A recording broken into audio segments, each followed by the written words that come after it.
പെട്ടതാണ്.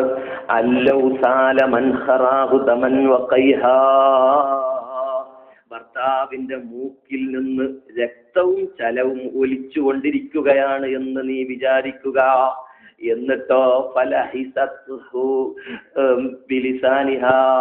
നിന്റെ നാവ് കൊണ്ട് അതിനെ നീ നക്കി തുടക്കുകയാണ്. കൈ കൊണ്ടല്ല, വെറുപ്പോടെയല്ല, സ്നേഹത്തോടെ നാവ് കൊണ്ട് അതിനെ നക്കി വൃത്തിയാക്കുകയാണെങ്കിൽ പോലും മാ അദ്ദത്ത് ഹഖ്ഖഹാ,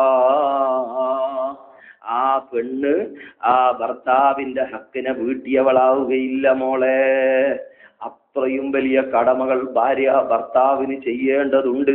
അതേസമയം ഭർത്താക്കന്മാര് ഭാര്യമാർക്ക് ചെയ്യേണ്ടതും ഇത്രയുമുണ്ട്. ഒരു ഭർത്താവെങ്ങാനും ഭാര്യയെ ചെലവ് കൊടുക്കാതെ ബുദ്ധിമുട്ടാക്കിയാൽ ആഖിറത്തിലേക്ക് അവൻ വരുമ്പോൾ നഷ്ടപ്പെടാൻ, അവൻ കുടുങ്ങാൻ അത് മതി എന്ന് പറയുന്നുണ്ട്. 2 ഭാര്യയുള്ള ആൾ ഒരു ഭാര്യയെ മാത്രം പ്രത്യേകമായി പരിഗണിക്കുന്നിടത്ത് പറയുന്നത് ഒരു ഭാഗം ചെരിഞ്ഞിട്ട് ആഖിറത്ത് നിൽക്കാൻ കഴിയാതെ വരുമെന്നാണ്. സുബ്ഹാനല്ലാഹ്. അതൊക്കെ ഇൻഷാ അല്ലാഹ് നമുക്ക് പഠിക്കാൻ വേണ്ടി സമയമുണ്ടെങ്കിൽ നമ്മളെ ഉൾക്കൊള്ളാനും മക്കൾക്ക്, ആൺമക്കൾക്ക് പഠിപ്പിക്കാൻ രൂപത്തിൽ സമയമുണ്ടെങ്കിൽ ഇൻഷാ അല്ലാഹ് ഇനി ഒരിക്കലും പറയാം. അള്ളാഹുവിന്റെ റസൂൽ ആ പെണ്ണോട് വീണ്ടും പറയുന്നു, ലൗകാന യംബഗി ലിബശരിൻ അൻ യസ്ജുദ ലിബശരിൻ, ഒരു മനുഷ്യൻ മറ്റൊരു മനുഷ്യന് സുജൂദ് ചെയ്യാൻ ഞാൻ കൽപ്പിക്കുമായിരുന്നെങ്കിൽ, അള്ളാഹുവിനല്ലാതെ ഒരാളും സുജൂദ് ചെയ്യാൻ പാടില്ല. സൃഷ്ടിക്ക് മുമ്പിൽ തല നിലത്ത് വെച്ച് സുജൂദിന്റെ നിയത്തോടെ ബഹുമാനിക്കാൻ ആരെയും അള്ളാഹ് അനുവദിച്ചിട്ടില്ല. ഇനി അനുവദിക്കുമായിരുന്നെങ്കിൽ അത്രയും വലിയ ബഹുമാനം കൊടുക്കേണ്ടത് ആർക്കാ? നബിമാർക്കല്ല, ഔലിയാക്കന്മാർക്കല്ല, മറ്റേതെങ്കിലും ആളുകൾക്കല്ല. മറിച്ച് നീ വളരെ നിസ്സാരനായി കാണുന്ന നിന്റെ ഭർത്താവുണ്ടല്ലോ,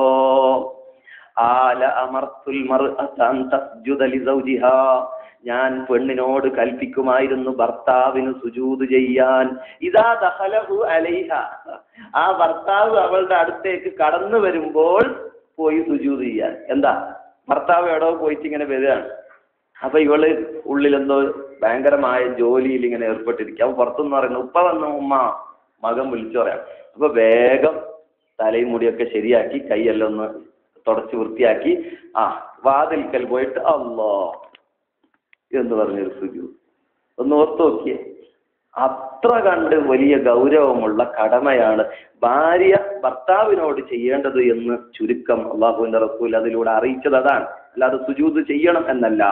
അങ്ങനെ കൽപ്പിക്കുമായിരുന്നെങ്കിൽ ഇതായിരുന്നു കൽപ്പിക്കേണ്ടത് എന്ന് അള്ളാഹുവിന്റെ റസൂൽ പറഞ്ഞപ്പോ ആ പെണ്ണ് പറഞ്ഞു, വല്ലദീ ബഅസക ബിൽ ഹഖ് നബിയ, നബിയെ അങ്ങയെ നബിയാക്കി അയച്ച അള്ളാഹനെ തന്നെ സത്യം, ലാ അതസവ്വജു മാ ബഖീത ദുനിയ, ദുനിയാവ് ബാക്കിയുള്ള കാലം ഞാൻ കല്യാണം കഴിക്കൂല, ഞാനിനി കല്യാണത്തിന്റെ കാര്യം ചിന്തിക്കുകയില്ല എന്ന് പറഞ്ഞ് ആ പെണ്ണ് തിരിച്ചുപോയി. കാരണം ആഖിറത്തിൽ പേടിയുള്ള ആളുകൾ അങ്ങനെയാണ്. നമ്മൾ പറയാറുണ്ട്, ദുനിയാവിൽ ജനിച്ചു കഴിഞ്ഞാൽ പിന്നെ മരിക്കാതെ നിവൃത്തിയില്ല, ഖബറിൽ മലക്കുകളെ അവരുമായി ബന്ധപ്പെടാതെ നിവൃത്തിയില്ല, ആഖിറത്തിൽ 50,000 കൊല്ലം നിൽക്കാതെ ഇനി വയ്യ, ജനിക്കാതിരുന്നെങ്കിൽ എത്ര നന്നായിരുന്നു. ഇപ്പൊ കല്യാണം കഴിക്കപ്പെട്ട് കഴിഞ്ഞ നമ്മൾ ഇനിയിപ്പോ ആ കടമകൾ, തലാഖ് ചോദിക്കാനും കഴിയില്ല, കടമകളിൽ നിന്ന് പിന്നോട്ട് പോകാനും കഴിയില്ല, ഒന്നും കഴിയാത്ത അവസ്ഥ.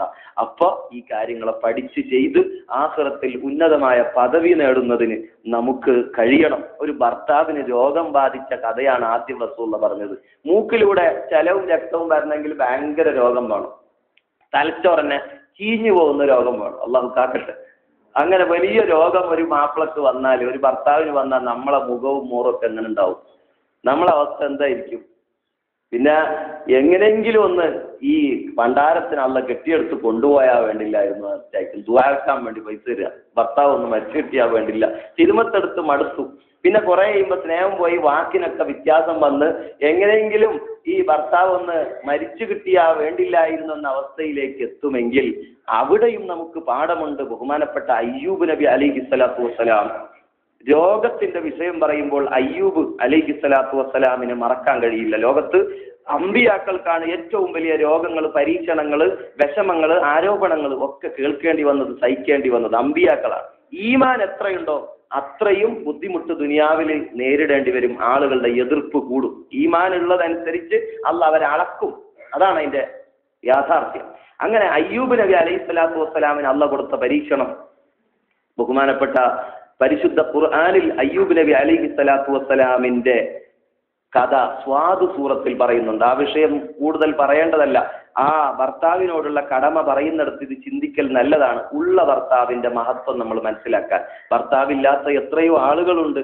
ഭർത്താവ് മരിച്ചുപോയി മക്കളെ പോറ്റാൻ പാടുപെടുന്ന ഉമ്മമാരെത്രയോ വിധവകളായിട്ടുണ്ട്. ആ വിധവകളാവുക എന്നുള്ളതൊരു പരീക്ഷണമാണ്. ഒരു പെണ്ണിന് ജീവിതകാലത്ത് ഭർത്താവ് നഷ്ടപ്പെടുക എന്നുള്ളത് ഒരു അസാബാണ്. അള്ളാഹു കാത്തുരക്ഷിക്കുമാറാകട്ടെ. ആരും തിരിഞ്ഞു നോക്കാത്ത അവസ്ഥ. അതുകൊണ്ടല്ലേ പറഞ്ഞത്, ഒരാള് ഒരു വിധവക്ക്, യതീമുകൾക്ക് വേണ്ടി പരിശ്രമിക്കുന്ന, അവരെ സഹായിക്കാൻ വേണ്ടി മുന്നോട്ട് വരികയാണെങ്കിൽ കൽ മുജാഹിദി ഫീ സബീലില്ലാഹ്, അള്ളാന്റെ വഴിയിൽ യുദ്ധം ചെയ്യുന്നവനെ പോലെയാണ് എന്ന് അള്ളാഹുവിന്റെ റസൂൽ പറഞ്ഞതാണ്. വലിയ വേദനയിലായിരിക്കും ഭർത്താവില്ലാത്ത ഒരു പെണ്ണ് കഴിയുക. കാരണം പല നിലക്കായിരിക്കും അവൾ അനുഭവിക്കേണ്ടതായ വേദനകൾ. ഒന്ന് നാട്ടുകാരുടെ ശല്യം, പിന്നൊന്ന് വിശപ്പ്, മറ്റൊന്ന് നോക്കാൻ ആളില്ലാത്ത അവസ്ഥ, മക്കളുടെ യതീമായ മക്കളെ യതീമേ എന്നുള്ള വിളി. അള്ളാഹു നമ്മുടെ മക്കളെ ആരെയും യതീമാക്കാതിരിക്കുമാറാകട്ടെ. അള്ളാഹു നമുക്കും നമ്മുടെ ഭർത്താക്കന്മാർക്കും ഒക്കെ ആഫിയത്ത് ദീർഘായുസ്സ് അവന്റെ സ്വാത്തിലായി നൽകുമാറാകട്ടെ. ബഹുമാനപ്പെട്ട അയ്യൂബ് നബി അലൈഹി സ്വലാത്തു വസ്സലാമിനെ കുറിച്ച് സ്വാദ് സൂറത്തിൽ പറയുന്നു,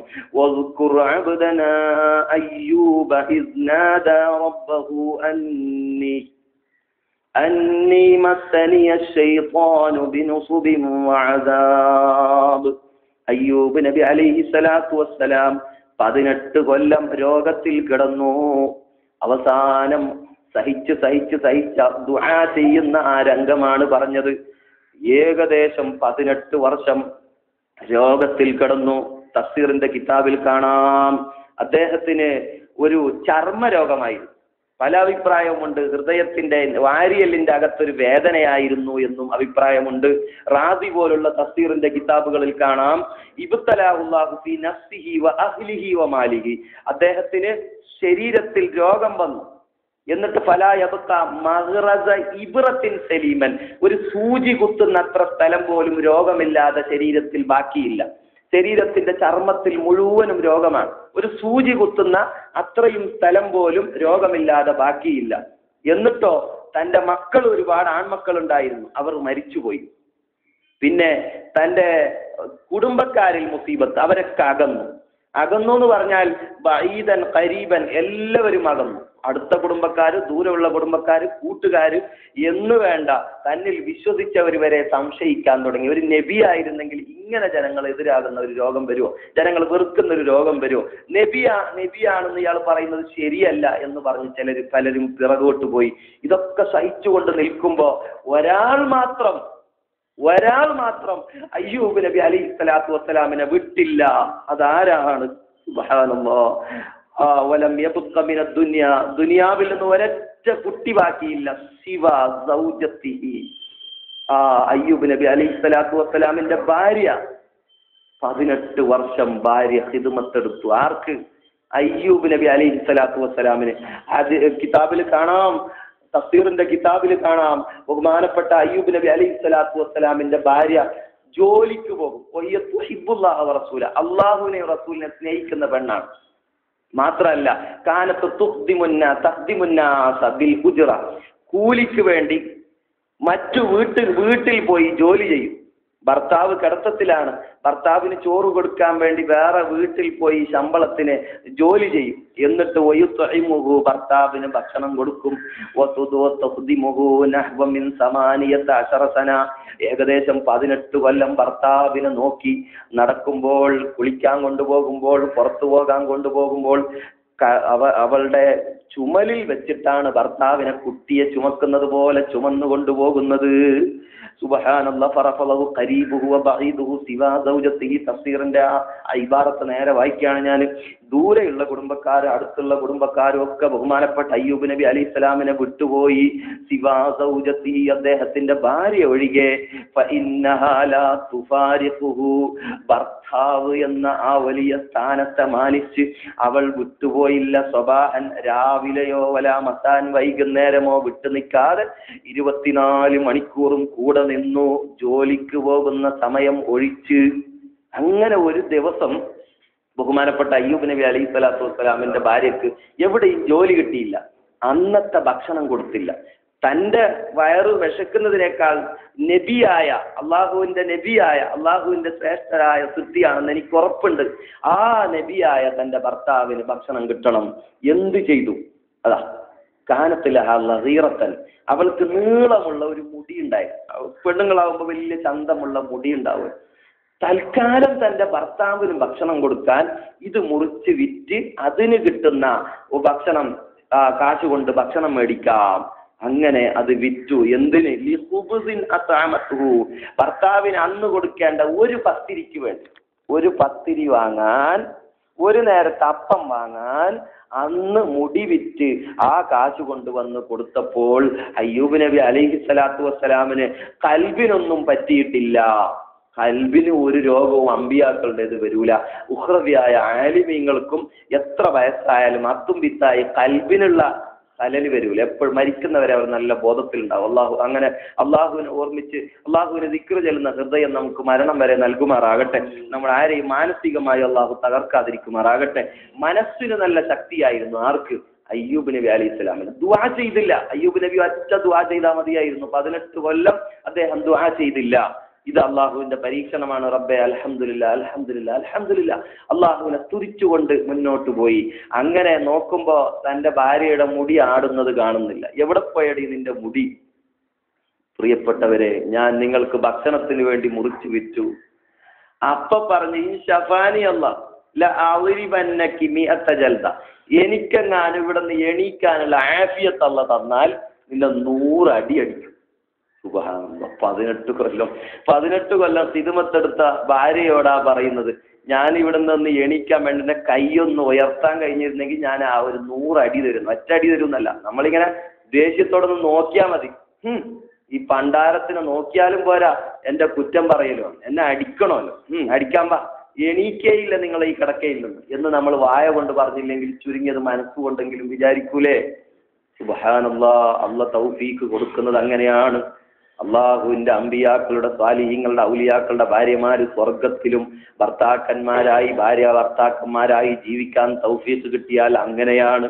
ആ ഭാര്യ സുബ്ഹാനല്ലാഹ് പിന്നെയും വിമ്മിഷ്ടമില്ലാതെ പുറത്തു നടന്നു. ഒരു ദിവസം 18 വർഷം കഴിഞ്ഞ ദിവസം അയ്യൂബ് നബി അലൈഹിസ്സലാത്തു വസ്സലാമിനോട് ഭാര്യയോ മറ്റോ പറഞ്ഞു, നിങ്ങളുടെ ഏറ്റവും ഇഷ്ടപ്പെട്ട ശിഷ്യൻ നിങ്ങളെ വിട്ടുപോയിട്ടുണ്ട്. കാരണം എല്ലാവരും നിങ്ങൾക്ക് എതിരാണ്. ഒരു നബി ആയാലും ഒരു വലിയ ഉസ്താദായാലും പണ്ഡിതനായാലും എല്ലാവരും എതിരാവും. ലോകം മുഴുവനും എതിരാവുന്ന ഒരു കഥ ഉണ്ടോ? ഉണ്ട്.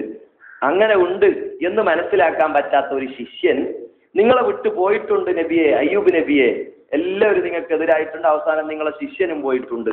അയ്യൂബ് നബിക്ക് വേദനിച്ചു. കാരണം എനിക്ക് എന്റെ രോഗത്തിലല്ല എന്റെ വിഷമം, എന്നെ വിട്ടുപോയി ഒരാൾ മുർത്തത്തായി നരകത്തിന്റെ അവകാശിയായി മാറുന്നല്ലോ. എനിക്ക് കിട്ടിയ പരീക്ഷണം കൊണ്ട് എനിക്ക് ബുദ്ധിമുട്ടില്ല, മറ്റുള്ളവർ നരകത്തിൽ കടക്കാൻ കാരണമാകുന്നുണ്ട്. അതുകൊണ്ട് റബ്ബി ഇന്നി മസ്സനിയ ദുർർ, എനിക്ക് രോഗം ബാധിച്ചു, ബുദ്ധിമുട്ട് ബാധിച്ചിട്ടുണ്ട്. നേരത്തെ സ്വാദ് സൂറത്തിന്റെ ആയത്തിൽ പറഞ്ഞത്, റബ്ബേ എനിക്ക് ശൈത്താൻ ഇന്നി മസ്സനിയ ശൈത്വാനു ബിനുസ്ബിൻ വഅദാബ്, ശൈത്താൻ എനിക്ക് രോഗം തന്നിട്ടുണ്ട്. ശൈത്താനെയാണ് നമ്മൾ പറയേണ്ടത്, അള്ള രോഗിയാക്കി എന്നല്ല പറയേണ്ടത്. പിന്നെന്താ? ശൈത്താനാണ് ബുദ്ധിമുട്ടുകൾ തരുന്നതൊക്കെ ശൈത്താന്റെ തലയിലിടണം.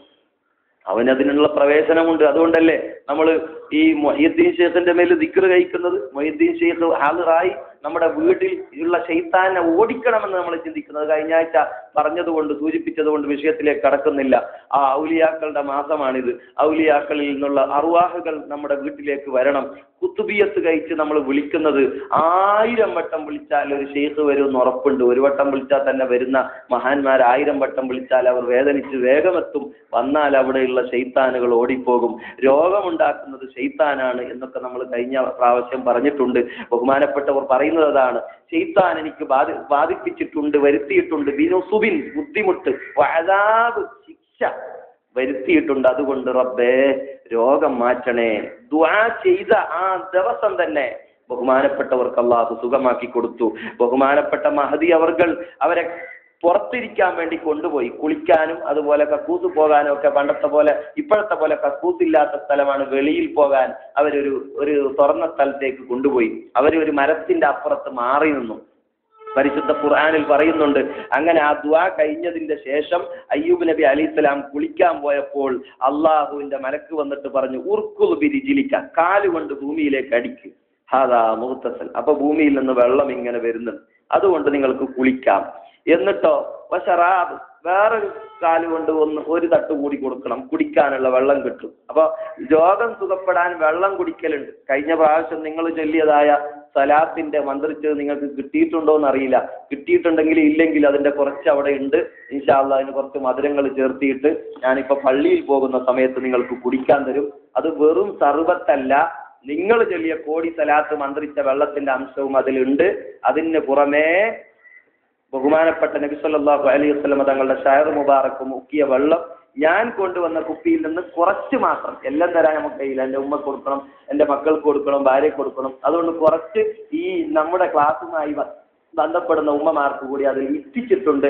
അതിന്റെ തബറക്ക് കൂടി മനസ്സിലാക്കി ബിസ്മി ചൊല്ലി നിങ്ങൾ കുടിക്കണമെന്ന് അറിയിക്കുന്നു. ആ വെള്ളം ബഹുമാനപ്പെട്ട അയ്യൂബ് നബി അലൈഹി സ്വലാത്തു വസ്സലാം കുടിച്ചപ്പോഴേക്ക് അല്ലാഹു സുബ്ഹാനഹു വ തആല സുഖമാക്കി. നല്ല രസമുണ്ട്. അയ്യൂബ് നബി അലൈഹി സ്വലാമിന് സുഖമായി. എന്നിട്ട് അവിടുന്ന് ഇങ്ങനെ നടന്നുകൊണ്ട് വരികയാണ്. പോയത് എങ്ങനെയാ? എഴഞ്ഞോണ്ടാ പോയത്.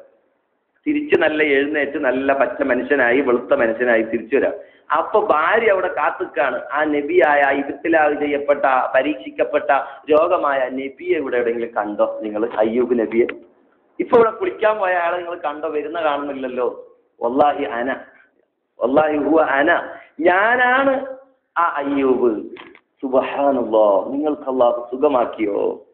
സുഖമാക്കി. തമ്മിൽ കെട്ടിപ്പിടിച്ച് അവർ എത്ര നേരം ആ സന്തോഷം പങ്കുവെച്ചെന്നോ. പെട്ടെന്ന് അയ്യൂബ് നബി അലൈഹി സ്വലാത്തു വസ്സലാം പുറകോട്ട് വലിഞ്ഞിട്ട് കണ്ണുനീരൊലിപ്പിച്ചു. എന്താണ്? ഞാൻ അല്ലാഹു അന്ന് വല്ലാഹി പിടിച്ചുകൊണ്ട് സത്യം ചെയ്തിട്ടുണ്ട്. എന്താണ്? നീ മറന്നുപോയോ? നിന്നെ 100 അടി അടിക്കും എന്ന് ഞാൻ പറഞ്ഞിട്ടുണ്ടല്ലോ. വല്ലാത്ത വേദനയായി. 18 കൊല്ലം തന്റെ ഖിദ്മത്തെടുത്ത ഭാര്യയോട് വല്ലാത്ത ദയയായി. ആവുമല്ലോ.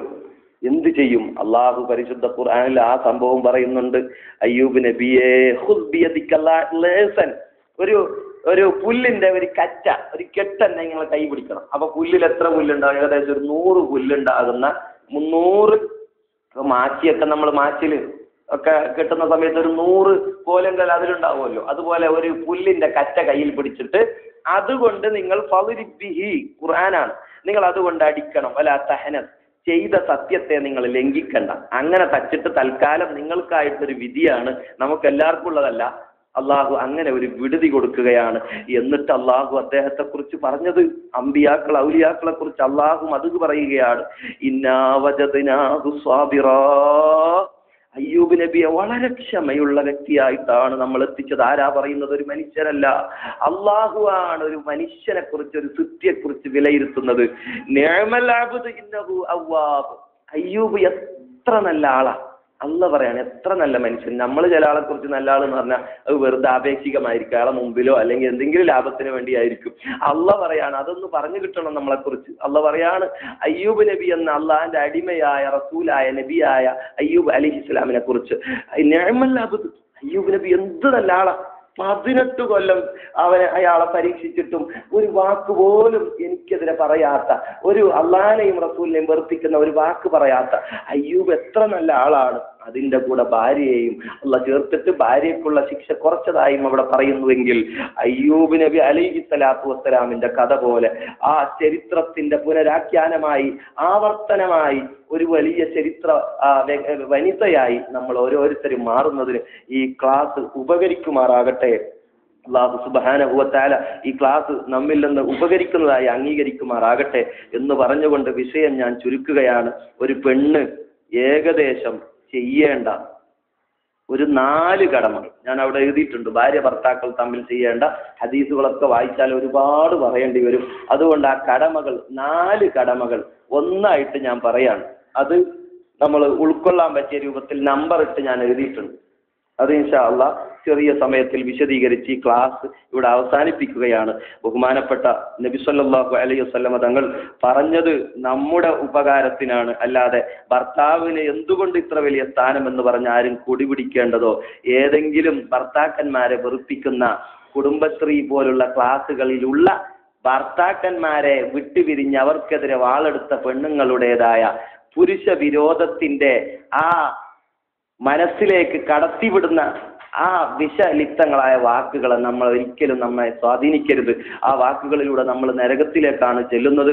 പുരുഷ വിരോധം ഒരിക്കലും ഒരു പെണ്ണിനുണ്ടാകരുത്. ഭർത്താവിനോട് ഒരിക്കലും നമ്മൾ വിരോധം വെച്ച് പുലർത്തരുത്. ആ വിഷയം ഉണർത്തി നമുക്ക് ആ വലിയ കാര്യങ്ങളിലേക്ക് കടക്കാം. ഭർത്താവിന്റെ മഹത്വം നമ്മൾ മനസ്സിലാക്കണം. ഉള്ള ഭർത്താവിന് ചിലപ്പോൾ രോഗമായിരിക്കും, ചിലപ്പോൾ വലിയ എല്ലാവരെയും പോലെ സ്റ്റൈലുള്ള ഭർത്താവായിരിക്കില്ല, ആരോഗ്യമുള്ള ഭർത്താവായിരിക്കില്ല, അല്ലെങ്കിൽ വാചാലനായി സംസാരിക്കാൻ കഴിവുള്ള, എല്ലായിടത്തും മെയിൻ ആകാനുള്ള എല്ലായിടത്തും ഉഷാറാകാനുള്ള കഴിവുണ്ടാവില്ല, ഒരു ചമ്മലുള്ള ആളായിരിക്കും, അല്ലെങ്കിൽ എന്തെങ്കിലും കുറവുകൾ ഉണ്ടാവുമല്ലോ. ആ സമയത്ത് നമ്മൾ ചിന്തിക്കേണ്ടത് എനിക്ക് ഭർത്താവുണ്ടല്ലോ എന്നാണ്. ഇല്ലാത്ത ആളുകൾ ഇല്ലാത്തവരെ കുറിച്ചാണ് നമ്മൾ ചിന്തിക്കേണ്ടത്. അള്ളാഹുവിന്റെ റസൂൽ പറയുന്നു, ഉൻദുറു ഇലാ അസ്ഫല മിൻകും, നിങ്ങൾ ഇന്ന് താഴോട്ടാണ് നിങ്ങൾ നോക്കേണ്ടത്, എപ്പോഴും മുകളിലേക്ക് നോക്കാൻ പാടില്ല. ഭർത്താവുള്ളവർ, എന്റെ ഭർത്താവിന് അയ്യൂബ് നബി അലൈഹി സ്വലാത്തു വസ്സലാമിനെ പോലുള്ള പരീക്ഷണങ്ങൾ നൽകി അള്ളാഹു എന്നെ പരീക്ഷിച്ചിട്ടില്ല എന്ന് ചിന്തിക്കണം.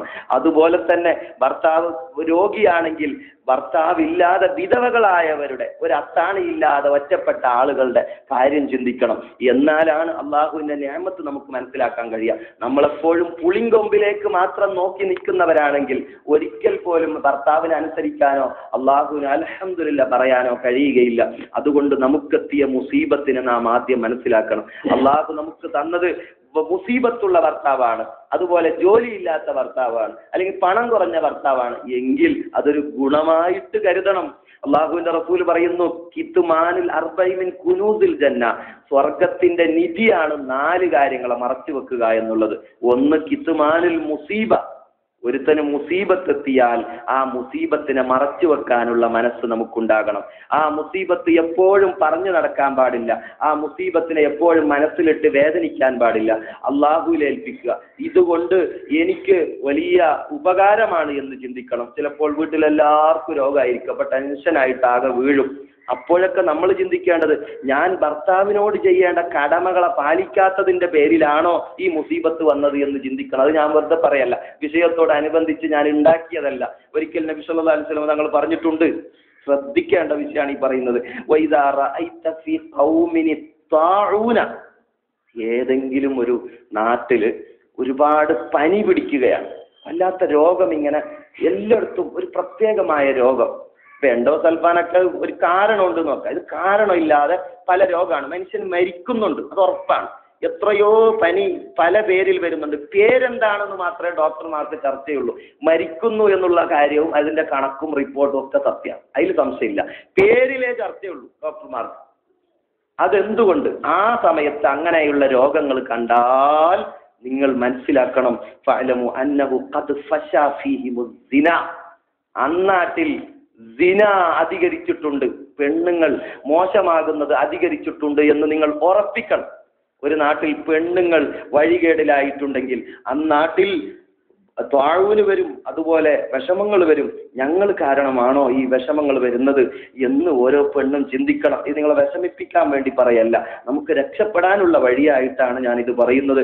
ഇദാ ഫശാ അസ്സിന ഇല്ലാ കസുറ ഫീഹിൽ മൗത്ത്, വേറൊരു ഹദീസാണ് ഞാൻ വായിച്ചത്. ഒരു നാട്ടിൽ സിന അധികരിച്ചാൽ മരണം അധികരിക്കും. ഖിയാമത്ത് നാളിന്റെ അടയാളമായി അള്ളാഹുവിന്റെ റസൂൽ പറഞ്ഞത് കസറത്തു ഫുജ്അത്തിൽ മൗത്തി, പെട്ടെന്നുള്ള മരണങ്ങൾ അധികരിക്കും. അത് ആ ഭാര്യയുടെ ഭർത്താവായിക്കൊള്ളണമെന്നില്ല, നാട്ടിലെ വിഷയ പറഞ്ഞു. ഒരു നാട്ടിന് മുസീബത്താണ് ഏതെങ്കിലും വീട്ടിലെ പെണ്ണ് മോശമായാൽ. ഏതുവരെ ആളുകൾ കുറഞ്ഞ് ഒരു നാട്ടിൽ ഒരു പെണ്ണുങ്ങൾ അളന്നാൽ 50 പെണ്ണിന് ഒരാണ് എന്ന രൂപത്തിൽ ആണുങ്ങൾ കുറയും. അപ്പൊ ആണുങ്ങളാണ് മരിക്കുക. ഒരു പെണ്ണ് മോശമായാൽ ചിലപ്പോ ആ ഭർത്താവ് തന്നെയല്ല, ചിലപ്പോ ഉപ്പക്കായിരിക്കും ആ അറ്റാക്ക് വരിക, പെട്ടെന്നുള്ള മരണമെന്നല്ലേ പറയാം. ഒരു പെണ്ണിന് മോശമായാൽ ചിലപ്പോൾ ജ്യേഷ്ഠനായിരിക്കും ബുദ്ധിമുട്ട് വരിക, അല്ലെങ്കിൽ കുടുംബക്കാരിൽ മറ്റാർക്കെങ്കിലും ആയിരിക്കും രോഗങ്ങൾ വരിക. ഇത് ഈ പെണ്ണിന്റെ കാരണമെന്ന് പറയാൻ കാരണം അള്ളാഹു അങ്ങ് മുസീബത്ത് ദേഷ്യപ്പെട്ടുകൊണ്ടൊന്ന് വിതറലാണ്. അത് എവിടെ പോയി വീഴുന്നു എന്ന്. ചിലപ്പോൾ ഈ പെണ്ണിന് ഒരുപാട് ആയുസുണ്ടാവും, ചിലപ്പോൾ ഭർത്താവിനായിരിക്കും പറ്റുക, ചിലപ്പോൾ വേറെ കുടുംബത്തിനായിരിക്കും രോഗങ്ങൾ പറ്റുക. ഹദീസിന്റെ വെളിച്ചത്തിലാണ് ഞാൻ പറയുന്നത്. അവസാനം 50 പെണ്ണിന് ഒരാണ് എന്ന നിലക്ക് ആണുങ്ങൾ ലോകത്ത് കുറഞ്ഞു പോകും. അതുകൊണ്ട് ഏത് മുസീബത്തുണ്ടായാലും ആ മുസീബത്തിനെ പഴിക്കാതെ, ഭർത്താവിനെ കൂടുതൽ വെറുപ്പിക്കാതെ, എന്റെ പക്കന്നുള്ള ഈ അദബ് കുറഞ്ഞു പോയോ, സ്നേഹം കുറഞ്ഞു പോയോ എന്ന് ചിന്തിച്ച് ആ മുസീബത്തിനെ മറച്ചു വെക്കുകയും ക്ഷമിക്കുകയും ചെയ്യണം. അത് സ്വർഗത്തിന്റെ നിധി വാരാനുള്ള ഒരു സ്വഭാവമാണ് എന്ന് നബി തങ്ങൾ പഠിപ്പിക്കുന്നു. വേറെ 2 വിഷയവുമായി ബന്ധിച്ചതല്ല, വിശദീകരിക്കുന്നില്ല, പറയുക മാത്രം ചെയ്യുന്നു. 2 കിത്തുമാന് സ്വതക്ക. എവിടെയെങ്കിലും സ്വതക്ക ചെയ്താൽ ആ സ്വതക്കയെ മറച്ചു വെക്കണം. സ്വതക്ക എന്ന് പറയുമ്പോൾ പ്രത്യേകം ഓർമ്മ വരുന്നത്, ഇവിടെ നമ്മൾ പ്രതീക്ഷിക്കാതെ നമ്മുടെ പരിപാടി വിജയിച്ചത് നിങ്ങൾ ഒരു സങ്കോചവുമില്ലാതെ ഒരു പിശുക്കും കാണിക്കാതെ അള്ള കൊടുക്കുന്നത് പോലെ എന്ന് പറയാം. അത് പൊന്നു ഊരിക്കൊടുത്ത ഉമ്മമാരുണ്ട്. ഒരാൾ കൊടുത്താൽ എല്ലാവർക്കും പേരായി. പെണ്ണുങ്ങൾ, അൽഹംദുലില്ലാ, പെണ്ണുങ്ങൾ എന്നുള്ള ആ പേര് നിങ്ങൾ വരുത്തിയല്ലോ. എല്ലാവർക്കും അള്ളാഹു തക്കതായ പ്രതിഫലം നൽകുമാറാകട്ടെ. അത് തുടങ്ങി വെച്ചവർക്ക് അതിന്റെ തുടരായി ചെയ്തവരുടെയൊക്കെ കൂലി അള്ളാഹു നൽകുമാറാകട്ടെ. അപ്പോ ആ പൊന്നു കൊടുക്കുക എന്നുള്ളത് ഭർത്താവിനെ സ്നേഹിച്ചുകൊണ്ട് ചെയ്യുന്ന കാര്യമായി കൂട്ടണം. ബഹുമാനപ്പെട്ട നബി സല്ലല്ലാഹു അലൈഹി വസല്ലമ തങ്ങൾ അവിടത്തെയുടെ മകളായ സൈനബ ബിവിയെ കെട്ടിച്ചു കൊടുത്തത് അബുൽ ആസ് എന്ന് പറയുന്ന ആൾക്കാണ്. റസൂലുള്ളാഹിക്ക് നുബുവത്ത് കിട്ടുന്നതിന് മുമ്പേ മകള് വലുതായി കല്യാണം കഴിച്ചു കൊടുത്തിട്ടുണ്ട്. റസൂലുള്ളാഹിക്ക് 40 വയസ്സിലാണ് നബിയായത്. മനസ്സിലാക്കുന്നുണ്ടോ? 40 വയസ്സിലാണ് നബി സല്ലല്ലാഹു അലൈഹി വസല്ലം തങ്ങൾ നബിയായത്. അതിനു മുമ്പ് തന്നെ മകൾക്ക് കല്യാണപ്രായമാവുകയും കെട്ടിച്ചു കൊടുക്കുകയും ചെയ്ത ഒരു മുശ്രിക്കായ മനുഷ്യൻ. അന്ന് മുശ്രിക്ക് മുസ്ലിം ഒന്നും പറഞ്ഞിട്ടില്ല, നബിയായിട്ട് എല്ലാവരോടും പറയാൻ തുടങ്ങിയിട്ടില്ല. ആ സമയത്ത് കെട്ടിച്ചു കൊടുത്തു അബുൽ ആസിന്. പക്ഷേ നബി തങ്ങൾ ഇസ്ലാം പ്രചരിപ്പിച്ചപ്പോൾ മകൾ മുസ്ലിമാകുമല്ലോ, എല്ലാവരും മുസ്ലിമായി. പക്ഷേ മകളുടെ ഭർത്താവ് അബുൽ ആസ് മുസ്ലിമായില്ല. അങ്ങനെ ബദർ യുദ്ധത്തിൽ വരെ സ്വന്തം മകളുടെ ബാപ്പയായ അമ്മോശനായ മുത്ത് നബി സല്ലല്ലാഹു അലൈഹി വസല്ലം തങ്ങളോട് യുദ്ധം ചെയ്യാൻ വാളെടുത്തവരുടെ കൂട്ടത്തിൽ മക്ക മുശ്രിക്കീങ്ങളുടെ ഇടയിൽ ആരുമുണ്ട്? റസൂലുള്ളാഹിന്റെ മരുമകനായ അബുൽ ആസുമുണ്ട്. യുദ്ധം വിജയിച്ചു. ബദർ ഭയങ്കരമായ വിജയമായിരുന്നല്ലോ. 70 മുശ്രിക്കീങ്ങളെ പിടിച്ചു കൊണ്ടുവന്നപ്പോ പിടിച്ച കൂട്ടത്തിൽ അബുൽ ആസുമുണ്ട്, മരുമകൻ. എല്ലാവരെയും പിടിച്ച് മദീനയിലേക്ക് കൊണ്ടുവന്ന് കെട്ടിയിട്ടു. വിടണമെങ്കിൽ മക്കയിൽ നിന്ന് ആള് വരണം, പൊന്നു എന്തെങ്കിലും കൊടുക്കണം. ആ സമയത്ത് സൈനബ ബിബി റളിയല്ലാഹു അൻഹുവിനെ നബിയോട് കൂടെ മദീനയിലേക്ക് പോകാൻ വിട്ടിട്ടില്ല. ഭർത്താവിനെ വിട്ടു പോയിട്ടില്ല. ശരിയാകും എന്ന് മനസ്സിലാക്കി നിന്നു. ഉപ്പയോട് സ്നേഹമില്ലാഞ്ഞിട്ടോ ഇസ്ലാമിനോട് സ്നേഹമില്ലാഞ്ഞിട്ടോ അല്ല, ശരിയാകും എന്ന് വിചാരിച്ച് നിന്നു. അവസാനം ഭർത്താവ് പിടിക്കപ്പെട്ടിട്ടുണ്ട് എന്നറിഞ്ഞപ്പോൾ കുടുംബക്കാരൊക്കെ സ്വത്ത് കൊടുത്ത് വിടാൻ തയ്യാറുണ്ട്. വലിയ കുടുംബമാണ്, ഖുറൈശി കുടുംബമാണല്ലോ. ആ സമയത്ത് സൈനബ്, റസൂലുള്ളാഹിന്റെ പൊന്നുമോൾ സൈനബ് റളിയല്ലാഹു അൻഹ പറയും, റസൂലുള്ളാഹിന്റെ ഭാര്യ സൈനബുണ്ട്, വേറെ സൈനബുണ്ട്. 2 സൈനബിന്റെ കഥ നമ്മൾ പറഞ്ഞല്ലോ മുമ്പ്. ഇത് മകളും സൈനബാണ് റളിയല്ലാഹു അൻഹ, ഖദീജ ബിബിയുടെ മകളാണ്. എല്ലാ മക്കളും ഖദീജ ബിബിയിലാണല്ലോ ഉണ്ടായത്, ഒരു മകൻ ഒഴിച്ച്. അപ്പൊ സൈനബ് ബിബി റളിയല്ലാഹു തആല അൻഹ പറയുന്നു, കുടുംബക്കാരെ, നിങ്ങളാരും എന്റെ ഭർത്താവിനെ രക്ഷപ്പെടുത്തണ്ട. എന്റെ ബാപ്പയുടെ കൂടെ മദീനയിലേക്ക് പോകാതെ ഞാൻ നിന്നത് എന്റെ പ്രാണപുരുഷനായ എന്റെ പ്രിയപ്പെട്ടവരായ ഭർത്താവിന് വേണ്ടിയാണ്, നന്നാകുമെന്ന് വിചാരിച്ചിട്ടാണ്. എങ്കിൽ അവരെ മോചിപ്പിക്കാൻ എനിക്ക് വഴി നിങ്ങളുടെയോ മറ്റോ ആവശ്യമില്ല, സഹായം വേണ്ടതില്ല എന്ന് പറഞ്ഞ് ഖദീജ ബീവിയായ ഉമ്മയാണല്ലോ ഖദീജ ബീവി കൊടുത്ത ഒരു മാലയുണ്ട്, മുത്തുമണികൾ കോർത്ത ഒരു മാല, മുത്തുമാല. ആ മാല കൊടുത്തു വിടുകയാണ് പുന്നാര നബിയുടെ അടുത്തേക്ക്.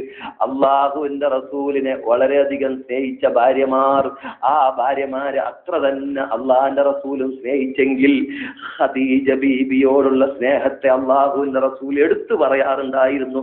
അത് കേട്ടിട്ട് ആയിഷ ബീബിക്ക് പോലും ദേഷ്യം വരുമായിരുന്നു. മരിച്ചുപോയ ഖദീജ ബീബി എന്ന ഭാര്യയെ കുറിച്ച് ഇത്ര പറയാനെന്ത്, ആ കളവിയായ പെണ്ണിനെ കുറിച്ച് എന്ന് വരെ പറഞ്ഞത്, തമാശക്ക് പറഞ്ഞത് ഹദീസിലുണ്ട്.